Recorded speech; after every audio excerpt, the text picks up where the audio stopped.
Toyota wants to make 800,000 battery electric vehicles by 2025, or by the end of 2025 anyways. Where the heck are they going to get these batteries from? Checking out at the Toyota newsroom, huge announcement here. LG Energy Solution and Toyota sign long-term battery supply agreement to power electric vehicles. Let's get into it.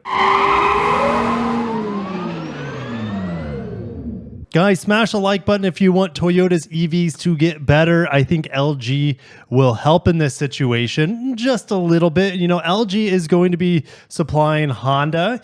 They're going to be supplying General Motors. And there's just a ton of other manufacturers. And this is important because after the big tax credit rule changes, we have to really separate ourselves from Chinese batteries.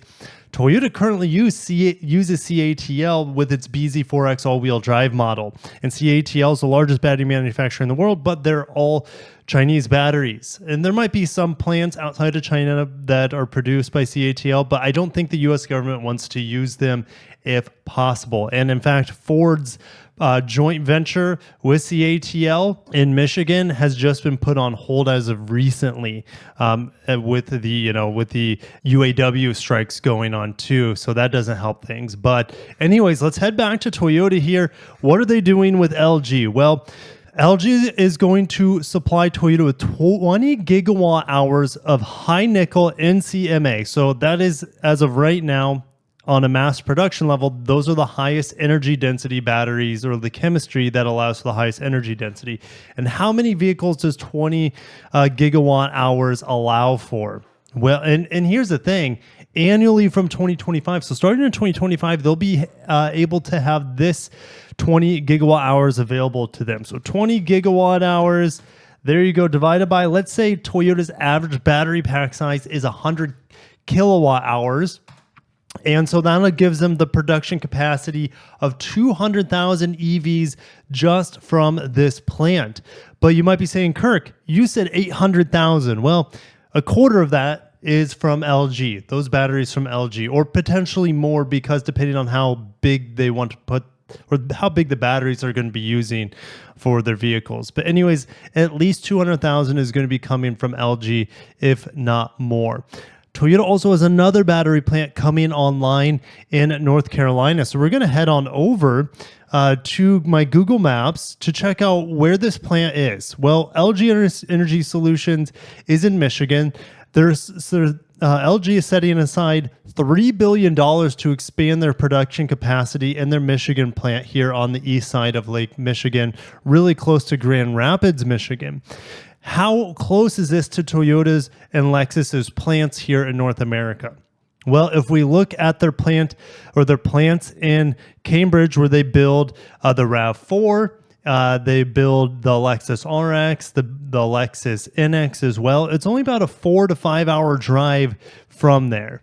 We take that out and we look at some of their other plants, like their biggest plant in the world down in Georgetown, Kentucky.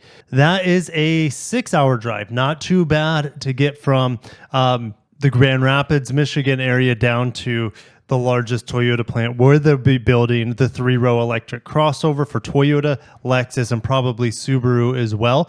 And potentially the Lexus IS battery electric vehicle. That's what my gut's telling me, even though I have no evidence of that. But we know Lexus ES production is going back to Japan, and they probably need to make a battery electric. Could they make the RZ there? They could, but no one really wants the RZ. The IS battery electric vehicle would be far more delicious, getting produced here in the United States, qualifying for the EV tax credit as well, being produced in Kentucky. That's what I want. If they produce the RZ there, I'm instantly going to be disinterested. All right. How far is it from where they build the Sienna, the Grand Highlander? So we're going to go to Evansville, Indiana, and this LG plant is even closer. It's under 6 hours. So, you know, the latest rumor I heard is that the Sienna could be going fully battery electric at some point. So, I mean, that's not what I want. I want a prime variant, plug-in hybrid for your daily errands with the kids, dropping kids off, going to the stores. Use that plug-in hybrid battery pack for that. And then you have the 2.5 liter on board for your long road trips. A fully battery electric Sienna doesn't make sense to me, but they would build it here if that's the case. So modules produced in LG Energy Solutions Michigan facility to be used to power a new battery electric vehicle model.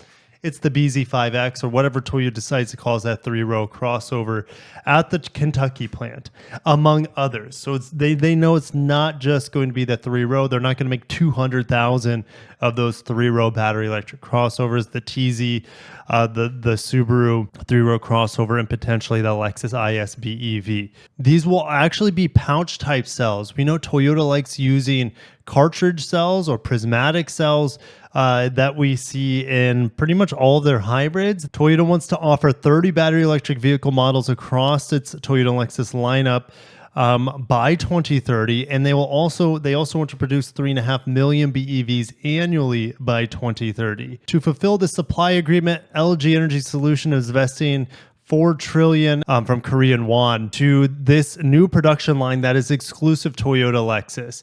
But it could also be Subaru as well because it is going to be produced at a Toyota plant. Completion slated by 2025, and initially the battery modules will go for the Kentucky plant. If we head on over to lgenergysolutions.com, we have quite a bit of information here on their batteries. We know Toyota's using pouches potentially for the first time. And if we go back to the original article, look at this pouch cell here. It's like a 1x4. If you're familiar with lumber. And so that's what this low height cell is absolutely for. And when I think low height cell, that means a potentially performance vehicle. They can make like taller cells for SUVs, but low height cells, they might want to have that for sedans potentially, where you don't want to make the vehicle too high for aerodynamic purposes. They could absolutely still use them for SUVs, but these, multiply their advantage in a shorter vehicle like a sedan. LG has this amazing little pamphlet that we're going to thumb through. They talk about, the takeoff rate of EVs and then, the share of electric vehicles in the market as they project it.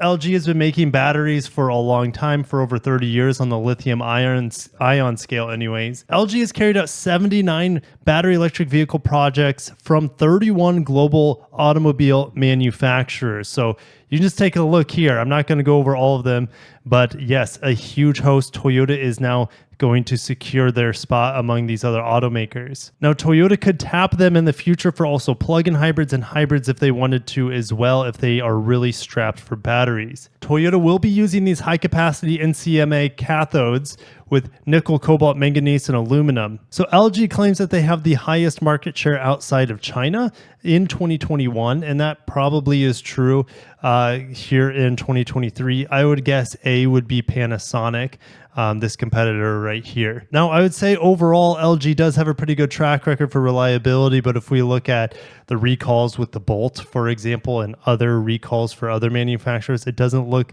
that great for LG, but I'm sure their batteries over time are going to be more and more safe. And you got to keep in mind, Toyota is going to expect much, much, much higher battery tolerances than probably what General Motors was accepting on the Bolt.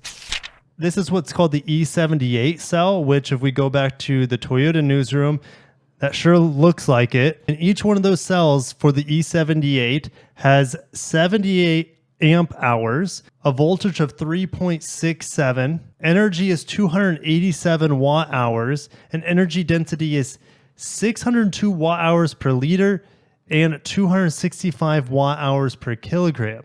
And if we look at how fast it can discharge its entire state of charge from 100% to 0%, it is about twice as fast as some of the other modules on here, and even faster than this power cell P41 on the far left. Max discharge power is 1,463 watts. When you're looking at quick charging here, it says 0 to 80% in 30 to 40 minutes. Its retention is 80% at 8 years. With the BZ4X, for example, they say 90% after 10 years. So I wonder if Toyota is going to reduce their battery retention expectations, or if they will be forcing LG to give them higher quality battery cells so they can get to that 90% retention over 10 years.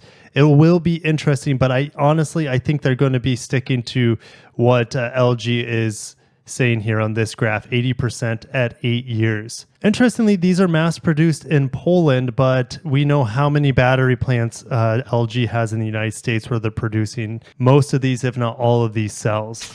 Now, if we look at where they're producing these cells, let's focus on USA here. We know that this is going to be at their Holland, Michigan plant. And actually, believe it or not, this is the first time that I'm aware of that Toyota is tapping batteries outside of a joint venture. They have two big battery joint ventures with Panasonic, and they produce some of their own batteries as well with Toyota Tsusho. That will be happening in North Carolina. But this is the first time they're actually going outside of their own jurisdictions, essentially, and hiring somebody to make batteries for them with LG. Now, we know Toyota's working on solid-state batteries, but I believe that they are also confident in LG's ability to create solid-state batteries and other next-generation batteries as well. So in 2026, we'll see solid-state batteries from LG with 600 watt-hours per liter, which actually is about where these pouch size cells are for Toyota. But solid-state has other huge benefits as well over the pouch style. It's going to be safer. It's going to charge faster as well. So Toyota could switch over to possibly solid-state batteries in the future as well to be used with LG. They could, and after that, they could also use the lithium sulfur batteries. In 2028, they'll have a second generation solid-state battery. We know Toyota is going to have a second generation solid-state battery coming out probably around 2030, but they might be beat to the market here with LG with this second gen solid state battery with 800 watt hours per liter, and is going from a graphite and silicon oxide anode to a lithium metal anode. That will be interesting to see. And then by the end of the decade, guys, here's the thing, 900 watt hours per liter with sulfide based solid state battery technology. And that is just going to absolutely destroy anything on that's 3 or 4 years older. So it'll be interesting to see how well battery electric vehicles are going to age as battery technology skyrockets into 2030 and beyond. So going back to the EV rollout here from Toyota, there's going to be a large portion that are still coming from Japan. Mostly the Lexus models that probably, if they're really expensive, they're not going to qualify for EV tax credit regardless, even if they're made here in the United States.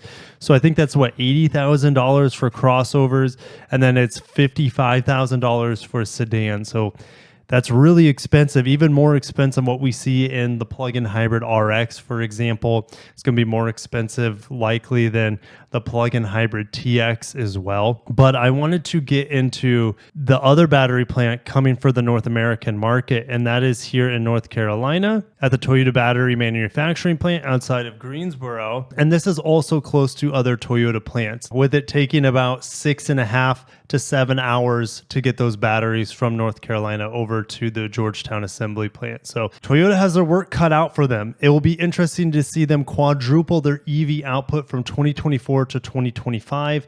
And a lot of them are going to be produced here in North America at that Kentucky plant. Absolutely. What are your thoughts about Toyota teaming up with LG here? Is this the manufacturer you're hoping? We know Toyota and Panasonic will forever work together, and even more so than ever before as more battery electric vehicles are coming.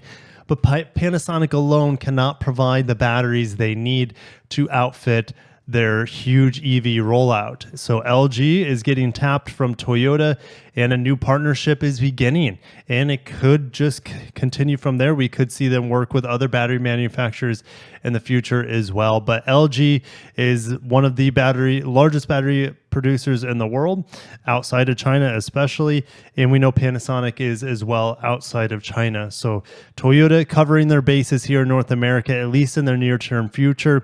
Thank you guys for watching. I'll catch you in the next one. Peace.